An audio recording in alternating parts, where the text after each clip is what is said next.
લીમખેડા તાલુકા મથક ખાતે રાષ્ટ્રીય સ્વયંસેવક સંઘ દ્વારા શતાબ્દી વર્ષની ઉજવણી અંતર્ગત વિજયાદશમી ઉત્સવ હસ્તેશ્વર સ્કૂલના મેદાન ખાતે યોજાયો હતો, જેમાં મોટી સંખ્યામાં નગરજનો, ભાજપ કાર્યકરો, વિશ્વ હિન્દુ પરિષદ, વનવાસી કલ્યાણ પરિષદ તથા સ્વદેશી જાગરણ મંચ સહિતની શાખાના આગેવાનો, કાર્યકરો તેમજ સંસ્થાના સ્વયંસેવકો ઉપસ્થિત રહ્યા હતા.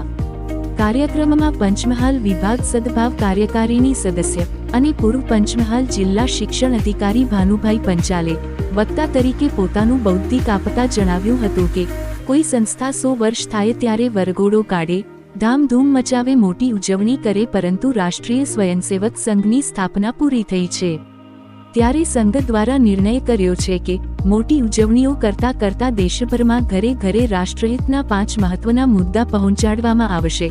કુટુંબ પ્રબોધન, પર્યાવરણ, સામાજિક સમરસતા, સ્વદેશી અને નાગરિક કર્તવ્ય સહિતના 5 મુદ્દા સંપૂર્ણ પરિચય સાથે સમજાવવામાં આવશે.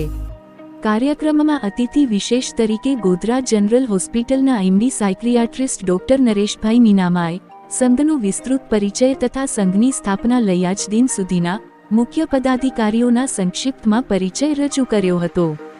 સ્વયંસેવકોએ અમૃત વચન અને સૂર્યગીત રજૂ કરી કાર્યક્રમને સફળ બનાવ્યો હતો. રિપોર્ટ ગોવિંદભાઈ પટેલ સાથે ગોરધનભાઈ પટેલ, લીમખેડા, દાહોદ.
हा, स्वस्त